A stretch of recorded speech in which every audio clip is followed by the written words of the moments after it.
Thank you, Jonah. Our society has developed a spirit of entitlement and amassed an $18.2 trillion debt that exceeds our GDP. We welcome slot machines, then wonder why the 1% is so wealthy. We discriminate against each other based on our skin color.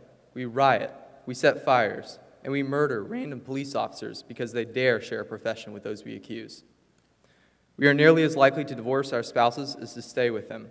We kill our unborn children by the millions. All is not well in our society. Too often we value convenience and the satisfaction of our every desire above our responsibility to help others. Genuine love is the habitual decision to take upon oneself the burden of another's good. But in many ways, our society has lost its understanding of love and its willingness to live by it. We have all contributed to this, but we must all overcome our pride and self-preoccupation if we are to love. For love requires humility, and humility requires self-forgetfulness and awareness of our imperfection. As Jonah said, our ability to love is part of the essence of what it means to be a person. According to the early Christian fathers known as the Cappadocians, we are persons because we can give ourselves freely and entirely to another in self-emptying love. But love requires humility, the disposition to orient oneself towards others. As Father Zosima teaches in the Brothers Karamazov, a loving humility is a terrible power, the most powerful of all. Nothing compares with it. How then does one become humble? Humility involves both an intellectual and an affective component. It starts with the intellect. We must recognize our imperfection, our failure to meet a standard of morality.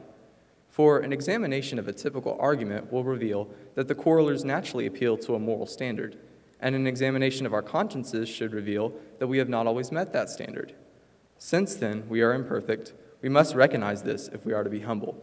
But this intellectual foundation for humility is not enough, for we often put ourselves first despite our decisions or resolutions. This is a result of our passions overcoming our intellect.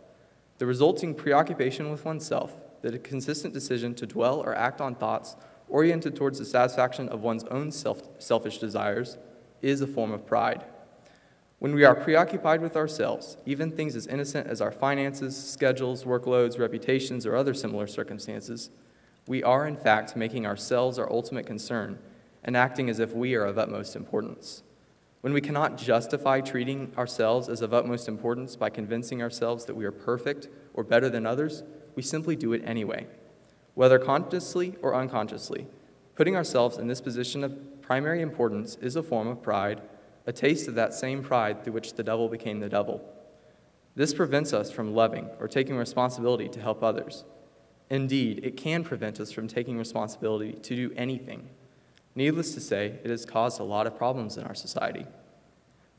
But when we are humble, recognizing our imperfections and subordinating our own passions to the needs of others, we become able to love them.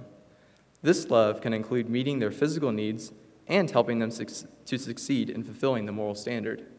As Lewis puts it, the load or weight or burden of my neighbor's glory should be laid daily on my back, a burden so heavy that only humility can carry it, and the backs of the proud will be broken.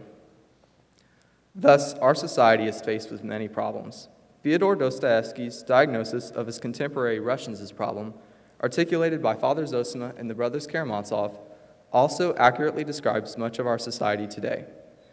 Taking freedom to mean the increase and prompt satisfaction of needs, they distort their own nature, for they generate many meaningless and foolish desires in themselves. They live for mutual envy, for pleasure-seeking, and self-display. So what are we going to do about it? We cannot be effective in solving the problems in our society until we exhibit humble love ourselves.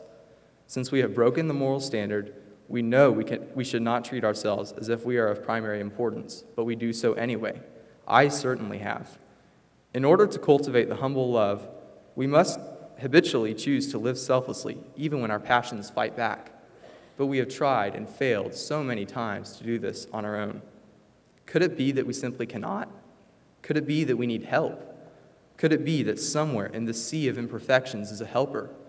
Could it be that he is calling us to sit at his feet and learn how to be humble in both intellect and passions? Could it be that if we did so, it would change our nation? Thank you.